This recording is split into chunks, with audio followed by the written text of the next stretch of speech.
Nel fine settimana, da venerdì 20 a domenica 22 agosto, si è svolta la terza edizione degli esercizi spirituali itineranti lungo il Cammino delle Dolomiti, il percorso ad anello che abbraccia idealmente i luoghi più significativi della religiosità in provincia di Belluno.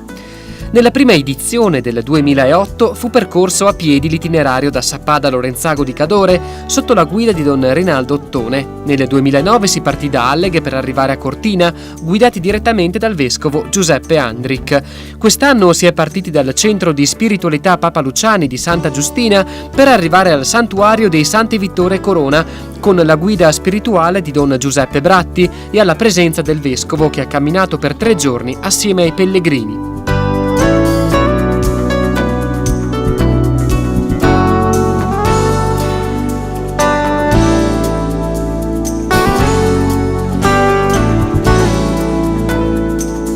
Pellegrini che ci sono ritrovati il venerdì mattina presso il centro di spiritualità Papa Luciani, iniziando la giornata con la recita delle lodi. Prima della partenza il gruppo si è spostato presso il capitello della Madonna degli Scout, situato a fianco dell'Ostello per la Gioventù, dove il vescovo ha benedetto i pellegrini giunti da Roma, dalla Toscana, dalla Lombardia, dal Trentino, nonché da varie località del Veneto e da diverse zone, naturalmente, della provincia di Belluno. Si è svolta quindi la consegna ai partecipanti di 2 oggetti simbolici, il bastone e una bisaccia. Secondo le parole di don Tonino Bello, il bastone è segno del cammino, della transumanza, del passaggio, ci dice che dobbiamo metterci in marcia e confrontarci con gli altri, andare verso l'incrocio delle culture. La bisaccia è stata consegnata vuota, con l'invito a riempirla non solo di oggetti utili, ma anche dei valori scoperti lungo il cammino. Dopo il saluto di Cesare Lasen, coordinatore dell'Ufficio Diocesano per la Cultura e gli Stili di Vita in Montagna, che quest'anno ha curato l'organizzazione logistica degli esercizi, la comitiva ha iniziato il suo cammino. Raggiunta in breve Villa di Pria, nei pressi di Col di Ferro, prima di raggiungere Cerniai lasciando la strada principale, si è iniziato ad attraversare la campagna verso Boschi di Villa, incontrando un castagno secolare.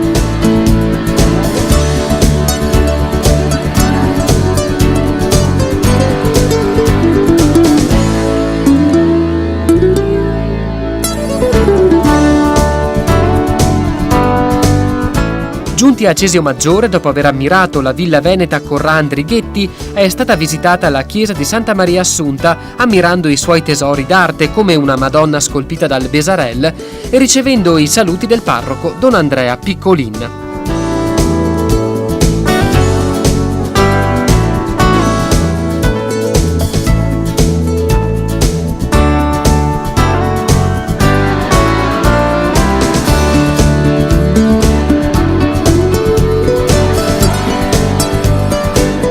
Ripartiti in salita, passando accanto alla Villa Muffoni e volgendo lo sguardo in alto verso la chiesa di Sant'Agapito, si è raggiunta la frazione di Roncogna, con i suoi significativi casolari rurali, paesaggi campestri e fonti d'acqua.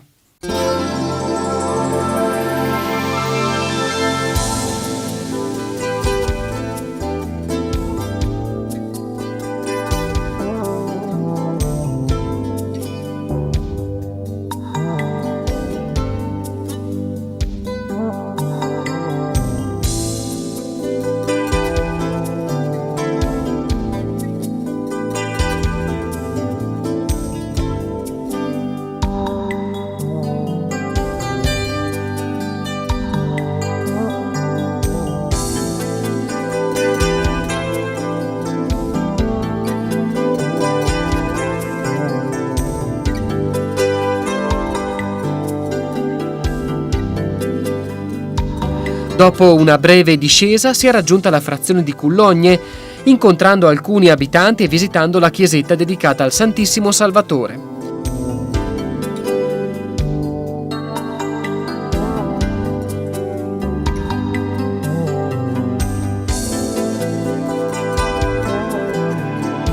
Da qui, ancora in discesa con panorami verso la frazione di Montagne, si è giunti infine a Toschiana, dirigendosi poi a visitare la chiesa dei Santi Vitale ed Agricola per la recita dell'ora media.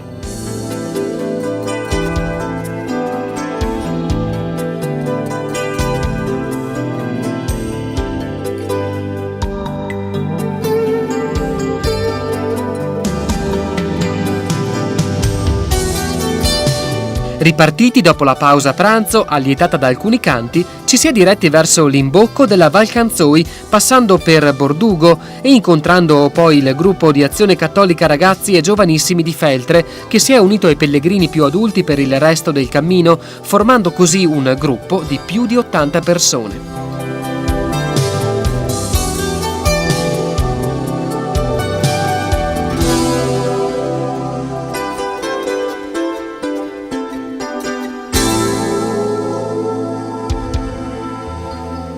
Quindi la salita verso la frazione di montagne, dove gli abitanti hanno accolto con calore ed ospitalità l'intero gruppo. Il ricordo del passato, della vita difficile in questa frazione di montagna, è stato il preludio ad un canto corale e un'occasione per riflettere. Montagne, tra boschi e valli no, tra nostre rubbie cheggia un cantico d'amor. La montana me si sente cantare, canti alla montanara e chi non la sa, la montanara ue si sente cantare, canti alla montanara per chi non la sa. Ricordare e riflettere è stato infatti il tema scelto per la meditazione spirituale del primo giorno. Rileggere il passato ai fini del presente, prendere coscienza della propria storia senza idealizzare o sminuire il passato, crearsi dei momenti di silenzio per far emergere il ricordo. Lasciato il cuore di montagna, il cammino è proseguito fino a raggiungere la base scout di Arson. Qui il gruppo Alpini di Villabruna, con il contributo finanziario del comune di Feltre, ha preparato la cena per tutti i pellegrini.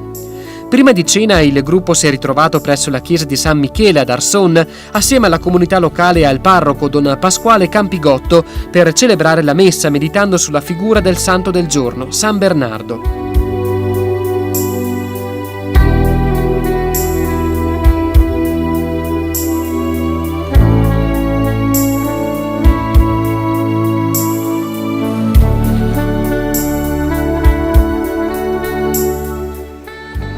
Abbiamo avuto la gioia e la grazia, di aprire questa porta al Cristo che si è presentato a noi attraverso la persona di ciascuno di voi, le sue persone eccellenze, ma tutti noi.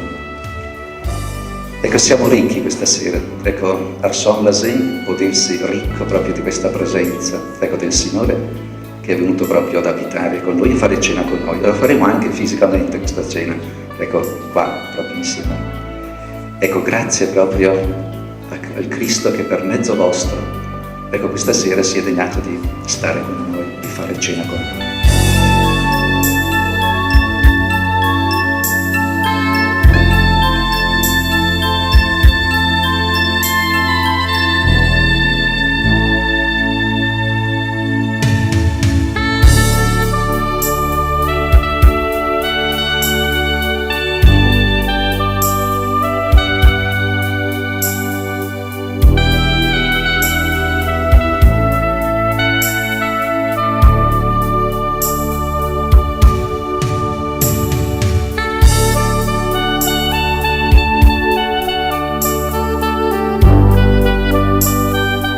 Il sabato mattina ad Arson, dopo aver dormito in differenti strutture, il gruppo si è riunito presso il capitello della Madonna del Caravaggio per la recita delle lodi, iniziando quindi la salita verso Mutten.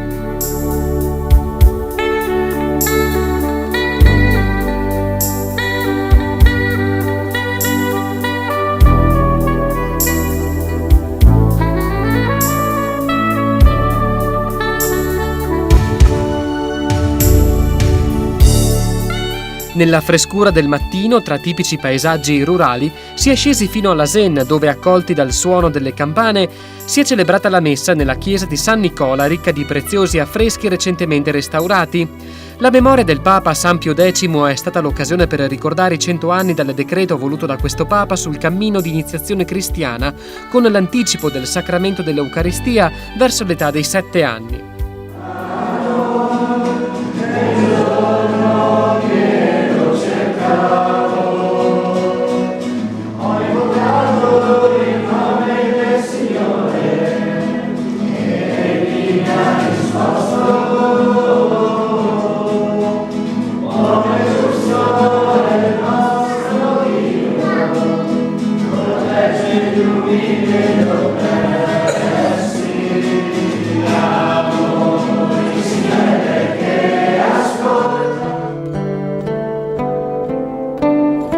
Ripreso il cammino in discesa, sempre fra piacevoli paesaggi, si è giunti quindi a Grum, dove presso la villa Zugnitauro de Mezzan, accolti con molta ospitalità dai proprietari, la famiglia Guiotto, è stato possibile visitare la chiesetta di Santo Stefano con i suoi tesori d'arte. Interessante anche la visita al piccolo museo etnografico che raccoglie foto, oggetti e strumenti che ricordano il lavoro agricolo del tempo passato.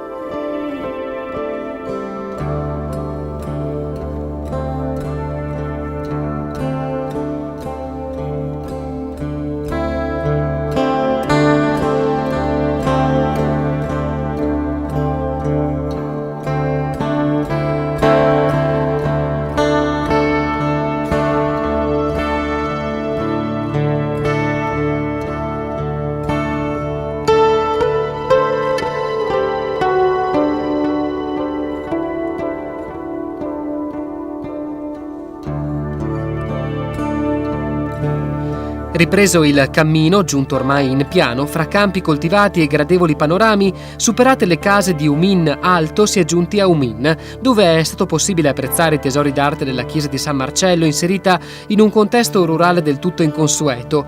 Qui il gruppo al completo è stato nuovamente accolto e rifocillato dal gruppo alpini di Villabruna. Uno dei suoi componenti, Lorenzo Pradel, ha quindi raccontato la storia del recupero del crocifisso posto presso un incrocio e danneggiato da mani incivili.